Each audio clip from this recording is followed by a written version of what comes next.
सभी को जय माता जी। कक्षा 12 नामा के मूल तत्व सब्जेक्ट में मैं गिरीश सर आप सभी स्टूडेंट्स का हार्दिक स्वागत करता हूं। आज हम चैप्टर नंबर 6 की स्वाध्याय की थियरी का अध्ययन करेंगे। बराबर है। स्वाध्याय में क्वेश्चन नंबर 1,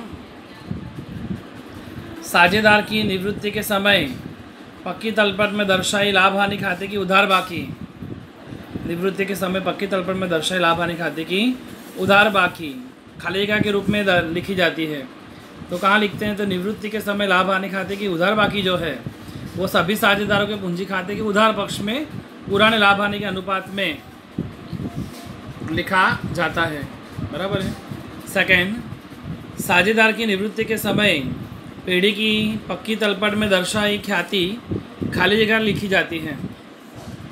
तो बी, सभी साझेदारों के पूंजी खाते के उधार पक्ष में पुराने लाभ आने के प्रमाण में रखते हैं, क्योंकि ये ख्याति में कहाँ दर्शाई है? पक्की तलपट में। मैंने बताया था आपको सवाल में कि पुरानी ख्याति को पुराने साझेदारों के बीच पुराने लाभ आने के अनुपात में उधार करते हैं।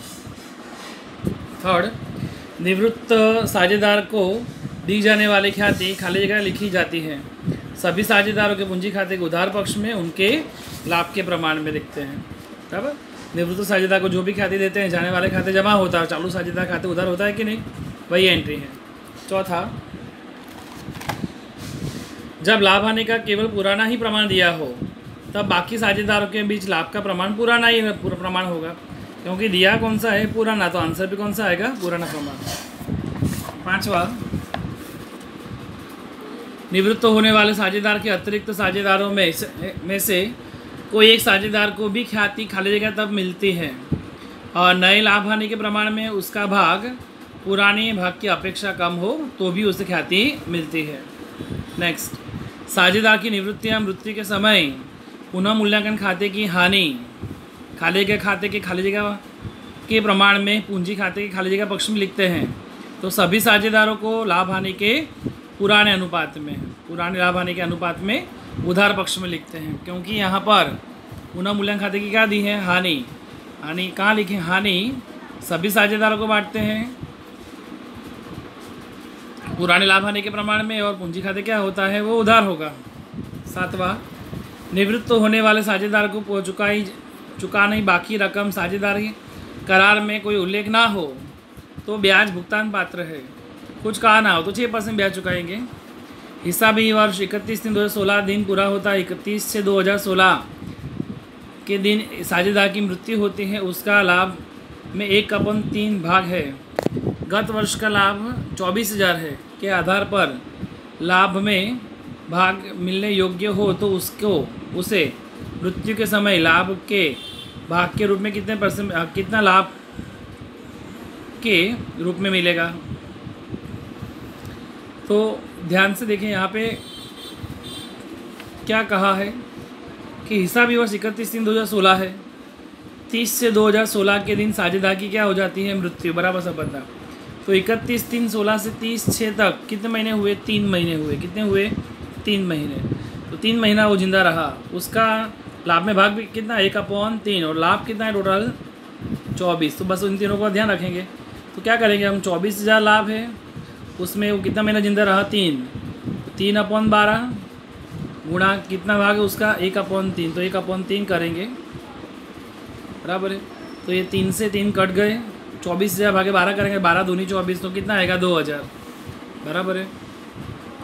श्वेता, गीता और ज्योति समान भाग में लाभ हानि बांटने वाले साझेदार है। गीता निवृत्त होती है। गीता का भाग श्वेता और ज्योति का भाग समान भाग में मिलता है। दोनों समान भाग में मिलते हैं और यहाँ पे भी समान भाग में है, तो आंसर भी समान ही आएगा।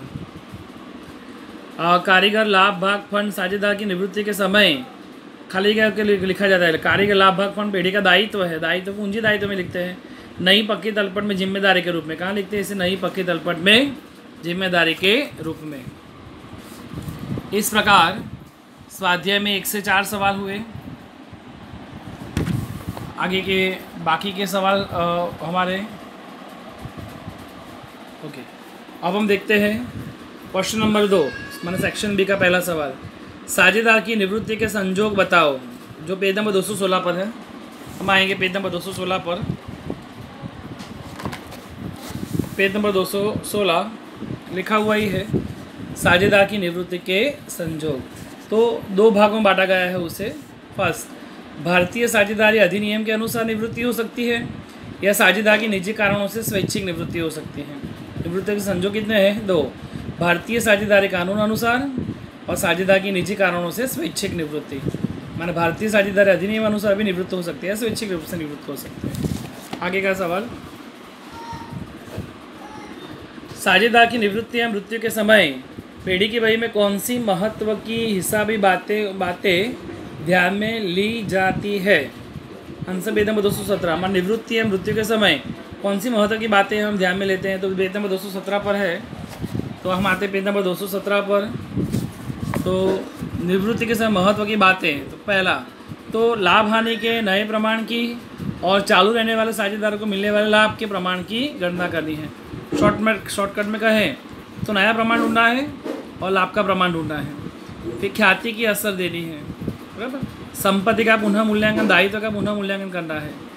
तो ये तो सिंपल हुए, एक तो नया लाभ हानि का अनुपात, लाभ का प्रमाण निकालेंगे, ख्याति की असर देंगे, संपत्ति और दायित्व के पुनः मूल्यांकन करेंगे, एकत्रित हुए अनामत और नहीं बांटा गए लाभ हानि की बाकी का वितरण करना, अनामत और नहीं बांटा गए लाभ हानि का वितरण करना, मृत्यु के समय साझे भुगतान पात्र रकम निश्चित करना, मृत्यु जो हुआ है या निवृत्त हुआ है उसकी भुगतान पात्र रकम निश्चित करना, और लास्ट में निवृत्त या मृत्यु होने वाले पाने वाले साझेदारों को उसकी लेनी रकम का भुगतान करना। इस प्रकार ये महत्व की बातें हैं। आगे देखते हैं सवाल नंबर 3, कौन सी बाकिया सभी साझेदारों के पुराने लाभ हानि के प्रमाण में जमा होती है? माने सभी साझेदारों के लाभ हानि खाते जमा क्या होता है? तो अनामतें होती हैं और नहीं बांटा गया लाभ। कौन सी बाकियाँ होती हैं? तो वो अनामत और नहीं बांटा गया लाभ ही सभी साझेदारों के पुराने लाभ हानि के प्रमाण में क्या होता है? जमा। इसका उल्टा, कौन सी बाकी सभी साझेदारों के पुराने लाभ हानि के प्रमाण में उधार की जाती है? तो क्या उधार होता है? तो नहीं बांटा गया नुकसान, नहीं बांटा गया नुकसान उधार होता है, या प्रसारित महसूली खर्च। कौन से उधार होंगे? नहीं बांटा गया नुकसान या प्रसारित महसूली खर्च। 5वां, साझेदार की निवृत्ति के समय पेढ़ी की बही में ख्याति हो, पेढ़ी की बही में दर्शाई ख्याति, पुरानी ख्याति हिसाबी असर समझाओ कि पेढ़ी की बही में तो साझेदारों के पूंजिया चालू खाते उधार होगा और ख्याति खाते क्या करेंगे? से, बराबर है। फिर से 5वें का आंसर क्या होगा? सभी साझेदारों के पूंजिया चालू खाते उधार, सभी साझेदारों के पूंजिया चालू खाते उधार, ख्याति खाते से, 5वें का आंसर। आगे 6ठा, साझेदार की निवृत्ति या मृत्यु के समय पेढ़ी की नई आंकी गई ख्याति की हिसाबी असर समझाइए। और साझेदार की निवृत्ति या मृत्यु के समय पेढ़ी की बही में ख्याति अगर नई ख्याति है तो उसकी हिसाबी असर मैंने समझाया था कि जाने वाले खाते जमा, चालू साझेदार खाते उधार।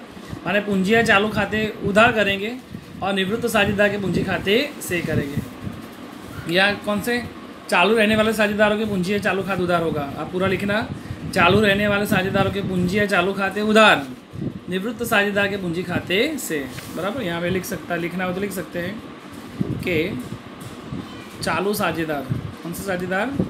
चालू साझेदार, चालू रहने वाले साझेदार के, पूरा लिखना, चालू रहने वाले साझेदार के पूंजी चालू खाते उधार और निवृत्त साझेदार के पूंजी खाते से, पूंजी चालू खाते से लिख सकते हैं। 7वां, लाभ हानि समायोजन खाता कब और क्यों खोला जाता है? तो लाभ हानि समायोजन खाता जब साझेदार की निवृत्ति या मृत्यु के समय संपत्ति का पुनः मूल्यांकन के उद्देश्य से, कब? साझेदार की निवृत्ति या मृत्यु के समय संपत्ति या दायित्व के पुनः मूल्यांकन के उद्देश्य से लाभ हानि समायोजन खाता खोला जाता है। और क्यों खोला जाता है? क्योंकि किसी साझेदार को गैर व्याजबी लाभ या हानि ना हो, इसलिए किसी साझेदार को गैर व्याजबी का इसका मीनिंग है किसी को अधिक है किसी को कम लाभ हानि ना हो जाए, यानी किसी साझेदार को गैर व्याजबी लाभ या हानि ना हो, इसलिए लाभ हानि समायोजन खाता बनाया जाता है। फिर से, लाभ हानि समायोजन खाता कब और क्यों खोला जाता है? तो साझेदार की निवृत्ति या मृत्यु के समय संपत्ति और दायित्व के पुनः मूल्यांकन के उद्देश्य से लाभ हानि समायोजन खाता खोला जाता है, क्योंकि किसी साझेदार को गैर व्याजबी लाभ या हानि ना हो। 8वां, निवृत्ति या मृत्यु के समय उस साझेदार को उसके भाग की ख्याति किसके द्वारा दी जाती है और क्यों? मान निवृत्ति या मृत्यु के समय में जो शेष साझेदार बचते हैं उनको ख्याति किसके द्वारा दी जाती है? तो शेष साझेदार द्वारा ख्याति दी जाती है। निवृत्त साझेदार को जो ख्याति देते हैं वो कौन देते हैं? शेष साझेदार ख्याति देते हैं। शेष साझेदार द्वारा ख्याति दी जाती है क्योंकि उसका भाग शेष साझेदार को प्राप्त होता है। मानो जो निकल जाता है साझेदार, उसका भाग कौन प्राप्त करता है? शेष साझेदार को प्राप्त होता है। फिर से, निवृत्ति या मृत्यु के समय उस साझेदार को, मानो जो निवृत्ति या मृत्यु, उसको कौन ख्याति देता है और क्यों? कौन देता है उसे? शेष साझेदार द्वारा उसे ख्याति दी जाती है। पूरा लिखना आप, शेष साझेदारों द्वारा, फिर लिखोगे क्या? उसे ख्याति दी जाती है क्योंकि उसका भाग शेष साझेदारों को प्राप्त होता है। क्योंकि निवृत्त साझेदार निकल जाएगा तो उसका भाग कौन बचे? जो शेष साझेदार, जो बचे हुए साझेदार वही प्राप्त करेंगे। इसी शेष साझेदार द्वारा उनको ख्याति भी दी जाती है। और क्यों दी जाते हैं? क्योंकि उनको उनका लाभ का भाग प्राप्त होता है। बराबर। इस प्रकार सेक्शन ए और सेक्शन बी के सवाल हुए। सभी स्टूडेंट अच्छी तरह से प्रैक्टिस करें। कल से हम नया चैप्टर स्टार्ट करेंगे, चैप्टर नंबर 7, जो इस महीने के एग्ज़ाम में है। तब तक पूरा भी हो जाएगा। सभी स्टूडेंट्स को जय माता दी।